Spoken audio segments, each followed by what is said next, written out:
El gobierno nos engaña sin ningún tipo de pudor cuando nos asegura que la hucha de las pensiones públicas cada vez está más llena y que por tanto la situación financiera de la Seguridad Social cada vez es más sostenible. Veámoslo.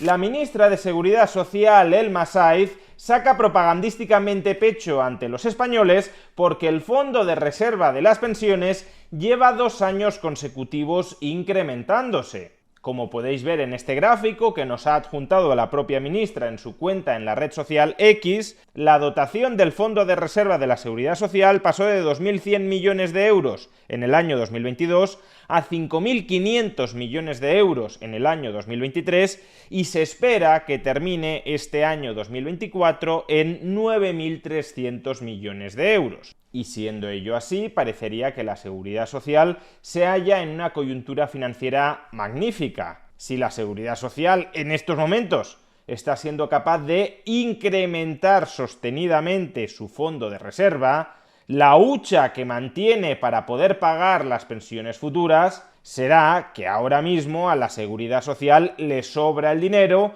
y por tanto puede ir apartando parte de los recursos presentes que no llega a gastar para satisfacer las pensiones futuras en caso de que llegue a haber dificultades financieras a lo largo de las próximas décadas. Por tanto, aquellos que estaríamos preocupados por la sostenibilidad financiera futura del sistema de seguridad social español, de las pensiones públicas españolas, estaríamos profundamente equivocados, porque aquí estamos viendo cómo la seguridad social hoy por hoy ya está acumulando activos para sufragar el gasto futuro en pensiones. Y en la actualidad cuenta con suficiente músculo financiero, con suficiente holgura ahorradora para ir incrementando ese fondo de reserva año tras año. Pero en realidad en esta narrativa hay algo que no termina de cuadrar. En este gráfico, que refleja los datos proporcionados por la Intervención General de la Administración del Estado,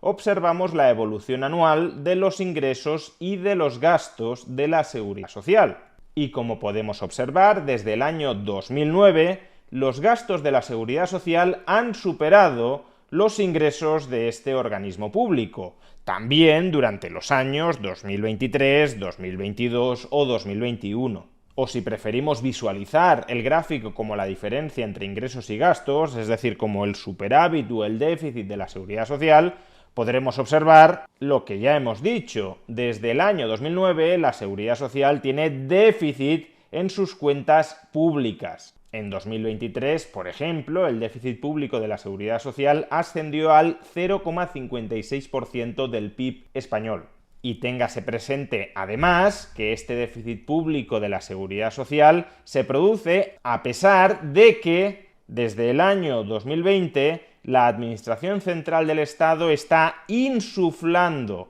cada año a la Seguridad Social ingresos extraordinarios por importe de 20.000 millones de euros, para compensar los gastos supuestamente impropios que estaría asumiendo, de los que estaría haciéndose cargo la Seguridad Social, sin que, de nuevo, supuestamente, de manera muy discutible, no tuviese que hacerse cargo la Seguridad Social. Por tanto, el estrechamiento del déficit de la Seguridad Social que se observa a partir del año 2021 en realidad no se debe a que haya mejorado estructuralmente la situación financiera de la Seguridad Social, sino a que la Administración Central del Estado le enchufa a la Seguridad Social cada año 20.000 millones de euros. Y a pesar de enchufarle 20.000 millones de euros al año que no recibía antes de 2020, la Seguridad Social sigue teniendo déficit. Pero entonces, si la Seguridad Social tiene déficit, ¿cómo es posible que la Seguridad Social esté ahorrando en la llamada hucha de las pensiones para hacer frente al pago de estas prestaciones futuras? Yo, y creo que cualquier otra persona física o jurídica, ahorramos cuando nuestros ingresos superan nuestros gastos. Si ingreso más de lo que gasto, si no estoy haciendo disposición en el presente de todo lo que cobro en el presente, puedo apartar la parte no gastada de mis ingresos para disponer de ella en el futuro. Y eso es el ahorro. Pero si yo o cualquier otra persona gastamos más de lo que ingresamos, ¿cómo vamos a estar ahorrando para el futuro si ya con los ingresos presentes no somos capaces de cubrir los gastos presentes? Y si en tu caso no haces trampas como sí las hace la Seguridad Social y consigues regularmente gastar menos de lo que ingresas, es decir, ahorrar genuinamente para, por ejemplo, entre otras finalidades, preparar tu jubilación futura de manera complementaria a un frágil sistema público de pensiones, entonces puede que estés interesado en los productos de inversión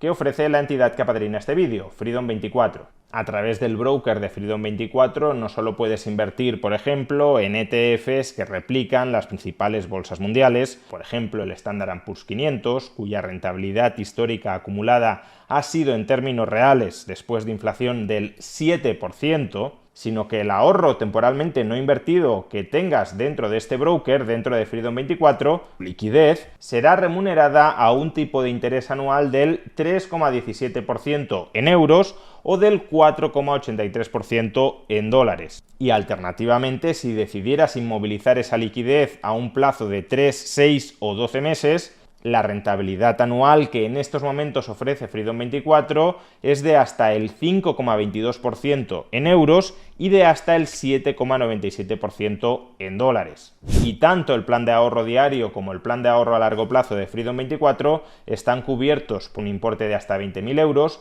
por el Fondo de Compensación al Inversor de Chipre. Si quieres obtener más información sobre Freedom24, sobre los servicios que proporciona su broker o sobre la rentabilidad que puedes conseguir a través de su plan de ahorro diario o a través de sus planes de ahorro a largo plazo, puedes obtenerla pinchando en el enlace que aparece en la caja de descripción de este vídeo o en el comentario destacado. Pues bien, si la Seguridad Social española gasta estructuralmente más de lo que ingresa, ¿qué sentido tiene que esté incrementando la dotación del fondo de reserva de las pensiones públicas? Pues en esencia porque el ahorro, entre muchas comillas, de la Seguridad Social dentro del fondo de reserva de las pensiones no es más que una herramienta propagandística de cara a la opinión pública para que este gobierno pueda vender que está gestionando muy bien la Seguridad Social y que ésta goza de una magnífica salud. Porque lo único que está haciendo la Seguridad Social para aumentar el tamaño de los activos de su fondo de reserva es apartar una porción de sus ingresos anuales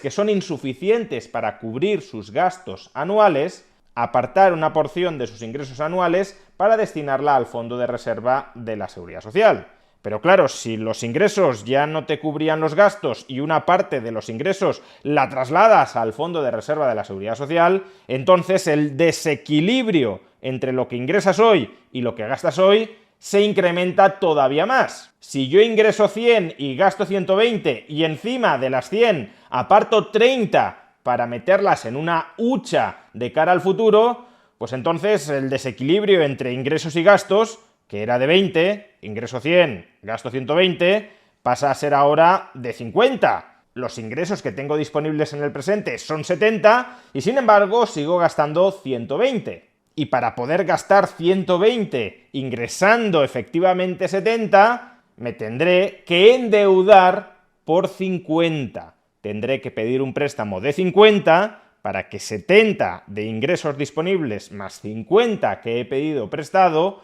me permita desembolsar 120. Y esto es exactamente lo que está haciendo la Seguridad Social. Como parte de sus ingresos anuales presentes, que son insuficientes para cubrir sus gastos anuales presentes, como parte de esos ingresos anuales presentes los destina al fondo de reserva de las pensiones, tiene que pedir prestado más dinero cada año para continuar pagando las pensiones. O expresado de otra manera, en el fondo lo que está haciendo la Seguridad Social es pedir prestado, endeudarse para llenar la hucha de las pensiones. De hecho, si analizamos la evolución de la posición patrimonial de la Seguridad Social, veremos que esta es crecientemente negativa. Es decir, la diferencia entre los activos contabilizados de la Seguridad Social y los pasivos contabilizados de la Seguridad Social es cada vez más negativa, lo cual no debería estar sucediendo si la Seguridad Social tuviese una holgada posición financiera que le permitiera ahorrar y acumular activos sin endeudarse. Lo podemos ver en este gráfico cortesía de El Confidencial. En el año 2023, el patrimonio neto de la Seguridad Social no solo es que fuera negativo, sino que su valor negativo superó por primera vez en la historia los 100.000 millones de euros. Es decir, que el valor de los pasivos de las deudas contabilizadas de la Seguridad Social superaba en 100.000 millones de euros el valor de sus activos contabilizados, incluyendo esa gigantesca dotación del Fondo de Reserva de las Pensiones que supuestamente garantiza la viabilidad futura del sistema. Por tanto, mientras que la ministra de Seguridad Social nos intenta vender a todos los españoles que las pensiones públicas cada vez son más sostenibles porque el Fondo de Reserva de la Seguridad Social, la hucha de las pensiones, cada vez está más y mejor nutrido, la realidad financiera de este organismo es que cada vez tiene un agujero patrimonial más grande. Por tanto, y como decía hace un momento, este tipo de publicaciones de la ministra de Seguridad Social y más en general el aumento de los activos del Fondo de Reserva de las Pensiones en realidad solo son ejercicios de propaganda de este gobierno para que la población no tome auténtica conciencia sobre los muy profundos problemas de futuro del sistema público de pensiones. Porque si hoy, antes de que haya llegado el pico de jubilaciones de la generación del baby boom, las cuentas ya no cuadran, por mucho que sobre el papel estemos acumulando activos en el Fondo de Reserva de las Pensiones, las cuentas no cuadran, los gastos superan los ingresos, la Seguridad Social tiene déficit y tiene que endeudarse, imaginad cómo será el percal cuando lleguen las mayores hornadas de pensionistas de la generación del baby boom. Y en ese momento, para todos aquellos que hayan creído las mentiras de la ministra y no se hayan preparado financieramente a conciencia, ya será demasiado tarde.